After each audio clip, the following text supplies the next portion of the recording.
Hi, my name is Mitra. I'm a servant. I serve through teaching, coaching, consulting, or any other way that I can find to share what I know with those who want to know. And this Lights On podcast is one of those ways. It was created with consciousness and mindful living in heart. So join us as we travel through many roads of learning and transformation together.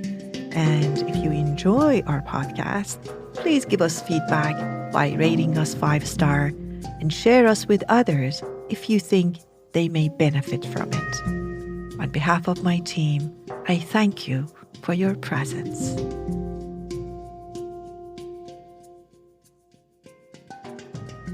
This episode is a very short episode, but the reason that my team members chose this part for your hearing pleasure is because they know that this is a question that appears in my sessions and public speaking and classes quite often. So they saw the value in it. Basically, I speak about how we need to benefit from our past, because usually going to the past is frowned at. But I do see a value in visiting and reviewing our past with a few conditions. One, I believe that there needs to be a deadline for when we're going to return from this trip. And also, we need to be clear about why we're going on this trip. The example that I use, I say, imagine that you're going to a country and you need to obtain a visa. And this visa usually has an expiry date. So know the expiry date of your visa and also know your itinerary of your visit to this place. The same thing applies to visiting the past, because we can't just cut from our past and ignore it and not benefit from it. But we also can't go there often and bring suffering to ourselves and start lamenting that which we didn't have or that which we did have and we no longer have.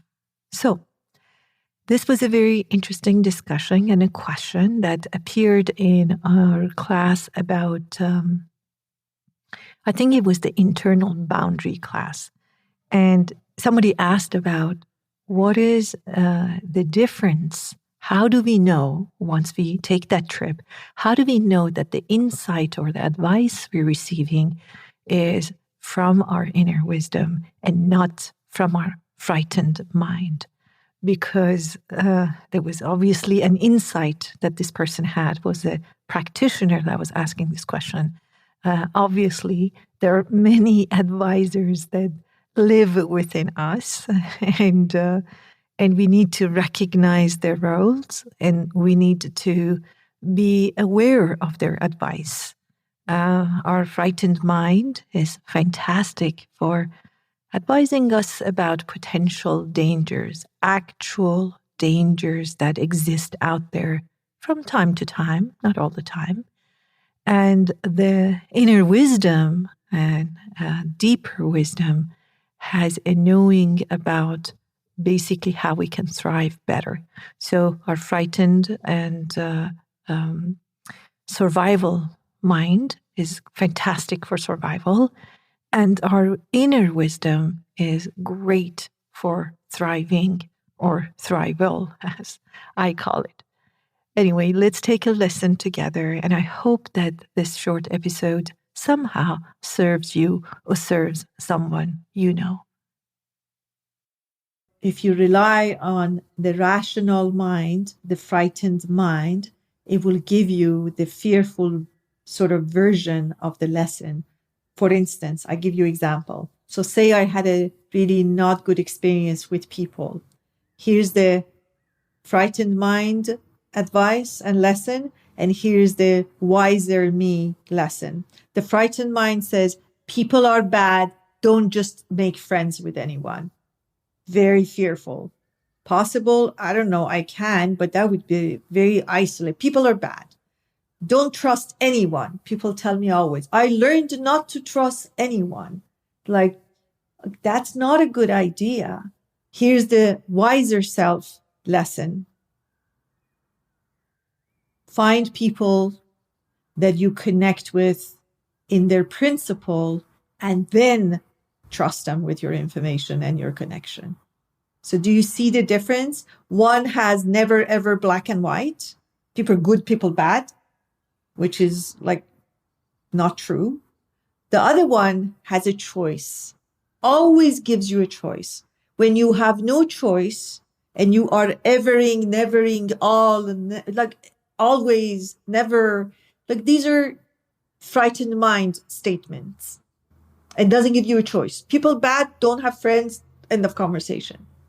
Wisdom says, choose better. You're with wrong people. By wrong, I don't mean bad, by the way. Wrong, unsuitable. So find your community, find your tribe, find your group in a more aware sort of way, more intentionally, more consciously. So these are the messages. When you hear the frightened answer, then you know that it's your frightened, rational mind answering you. When you go deeper and you say, thank you, I heard you, mind. Now, can I go deeper? And sometimes it's helpful to actually put your hand on your heart or on your belly. Both of them connect to a different department. And just see if you can ask that. And you acknowledge that. You say, thank you, I heard you, rational mind. Now, let me ask other people in the room. Rational mind is like that person that we all know, either in our family or in our organizations, that always answers and always talks and never lets anybody else say anything. That's rational mind. So you need to say, okay, got it. Thank you. Okay, now it's your turn. That's just exactly what we do with people when they overdo something. So you ask, I wonder how I feel about it. I wonder how deeper. By the way, heart is connected to the deeper self. I'm not saying this is where, your wisdom resides. If you open it, you see it. It's not there, but it allows you, the integration of the mind and heart allows you to connect with the deeper self. So that's the difference. And that was a very good question, by the way.